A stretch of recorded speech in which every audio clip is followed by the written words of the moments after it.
Good morning and welcome to the new episode of Dr. Lamba's Awakening Call. In any state organization, in any legislature, in any government, anywhere, we have seen the word populism being used. And populism is catering to the masses. In politics, populism emphasizes the approach of reaching out or appealing to the masses. So you generate such issues which can attract people. Apart from giving freebies, which are very harmful, but that's a populist thing.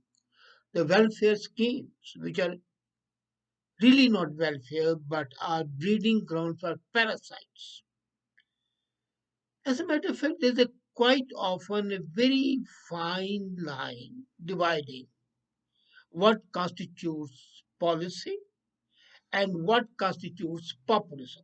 For example, the fight against corruption, a policy is proposed.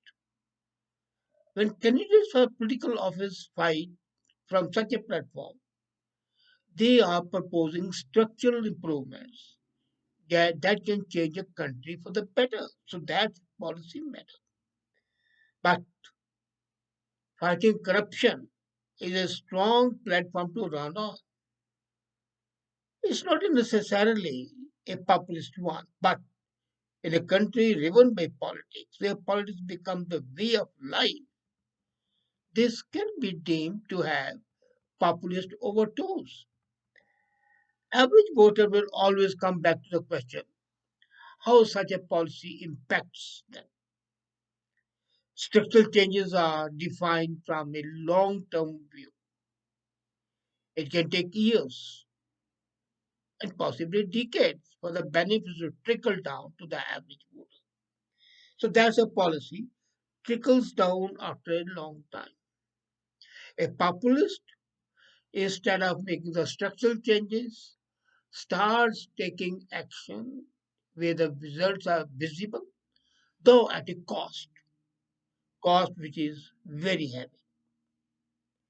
It's not typically possible to pronounce a quick and tangible benefit to the public as far as the policy is concerned. So when you talk of the policy, you would find in India recently we had that farm disputes, the protest against structural changes, which is a policy matter, and they were good. But the populist mayors give us MSP, minimum support price, give us free electricity, do not prosecute us for causing pollution. And when the government accepts those terms, it is succumbing to populism. Now look at a political candidate who wants to fight against the elite capture in the country. The promise of it draining the swamp is throwing the opponents in jail, taking the country back from the looters' appeal to the emotion of this public, and is far from the announcement of structural policy proposals. It is sheer band-aid and not a real solution to the issue. Populism is basically you can always say us versus them approach. It's divisive. You divide people. We and they. Who are they? May be identified, may not be identified, and many times is suggested. A populist leader will blame the problems of the country on a select group of elite while making himself or herself out of that person who's representing the masses and going to take the country back from the elite group. So, like a messiah, the populist leader. But the same populist leader, if he has policies which help generate employment, help create better facilities, better infrastructure, then populism can be converted into policy matter.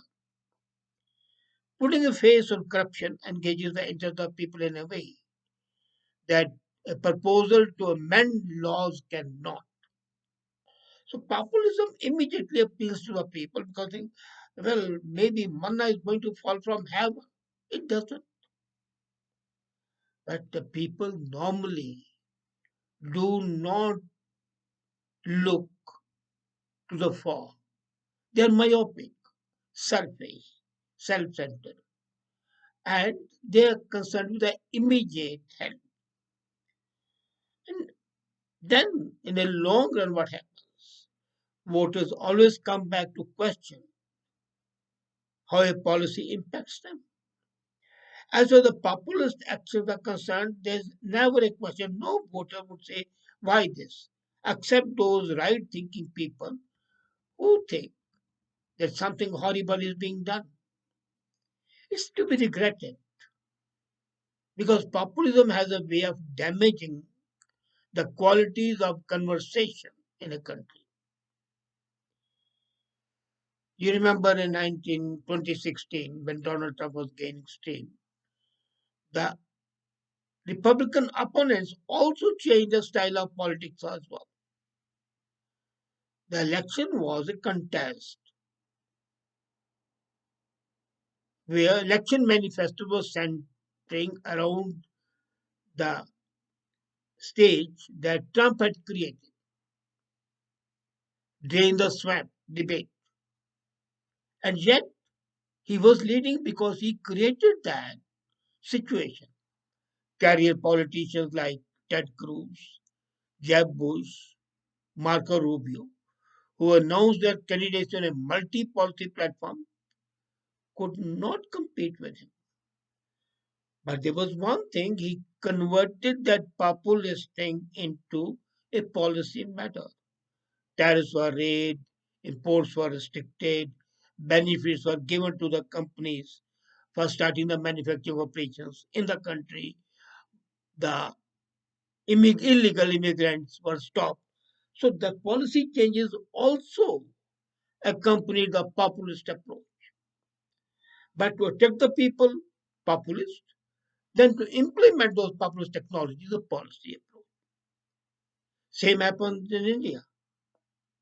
Modi promised अच्छे दिन आएंगे, good days are coming, and then try to do it, and that's why he won two elections, and maybe he'll win the third one.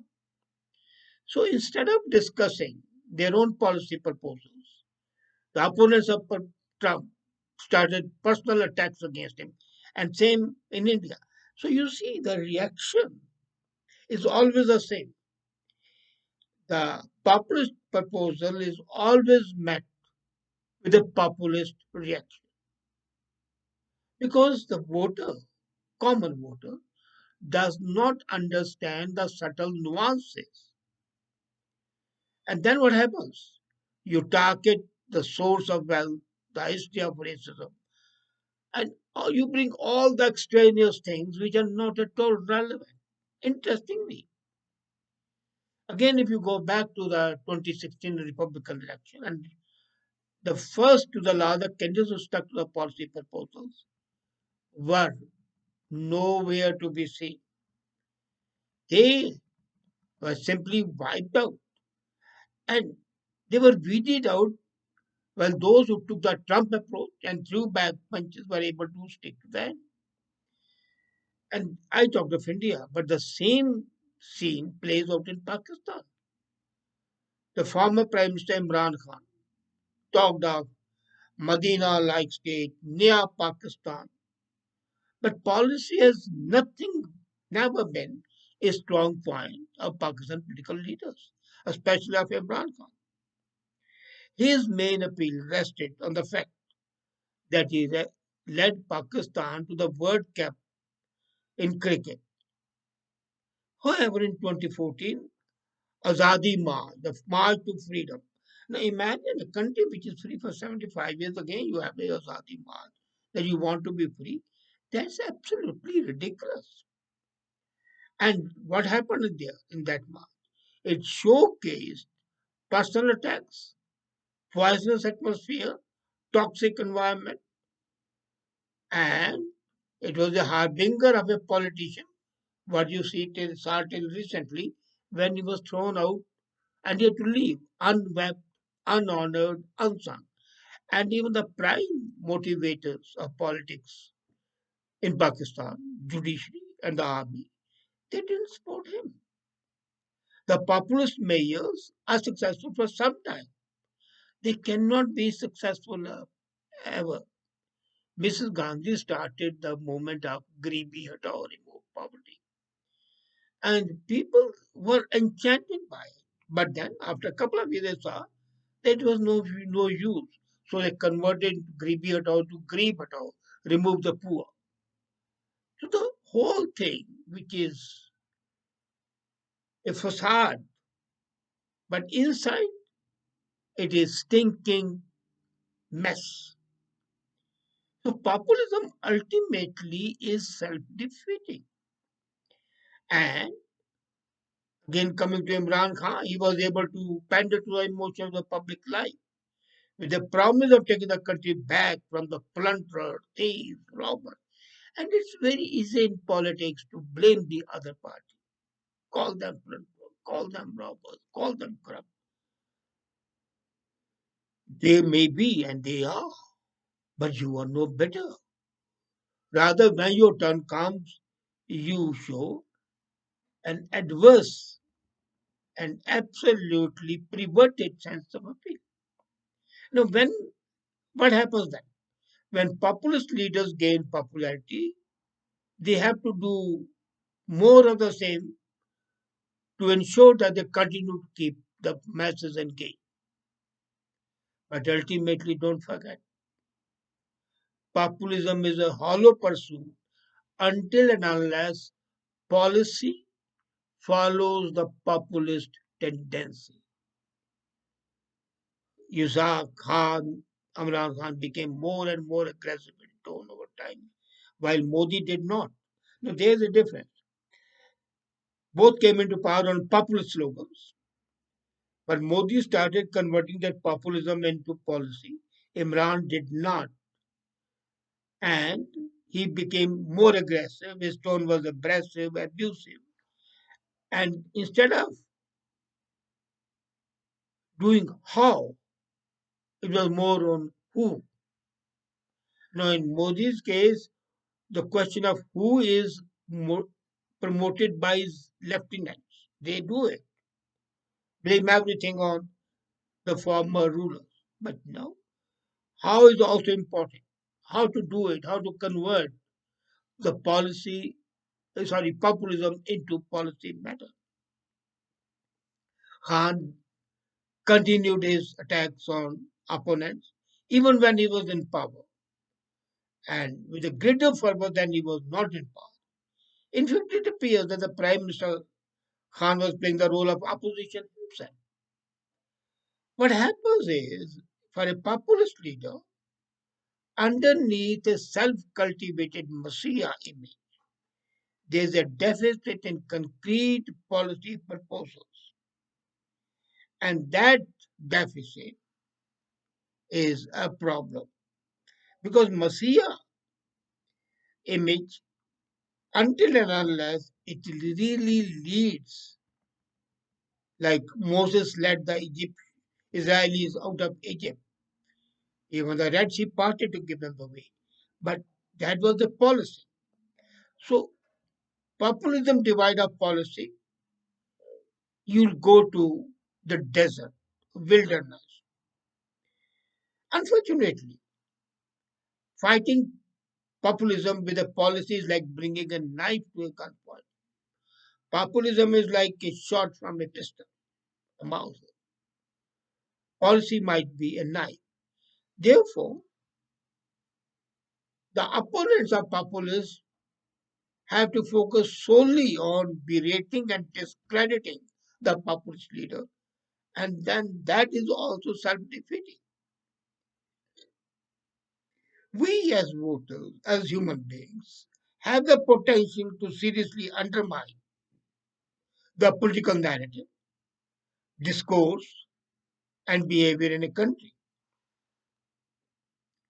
The need is to look beyond what happens when the populist action is taken And once you do it, then the things are much better.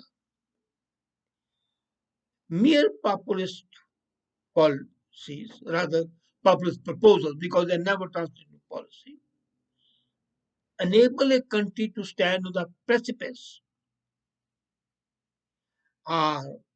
It's like the desert sand shifting continuously.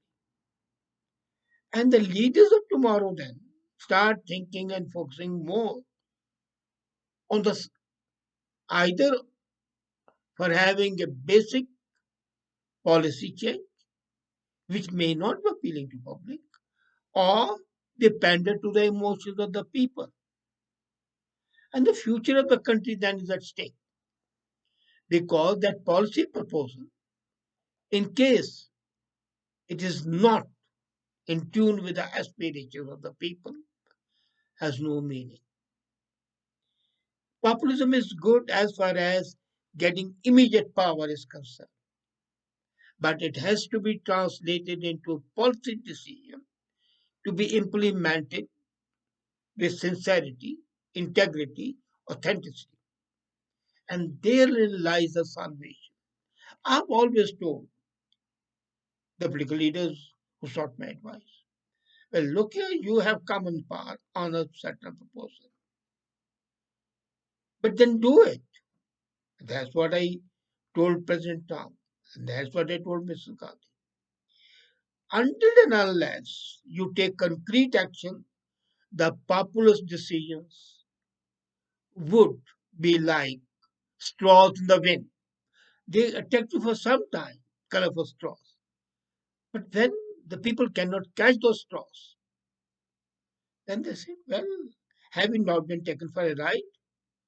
And that's a downfall. So, populism basically should be like a bait. If you're fishing, you need a worm. So it's a worm, but you need to have a line and sting to catch the fish. And that is policy. Let the politicians not ignore that major factor. And then let the voters not be deluded by sheer populist decisions. Thank you.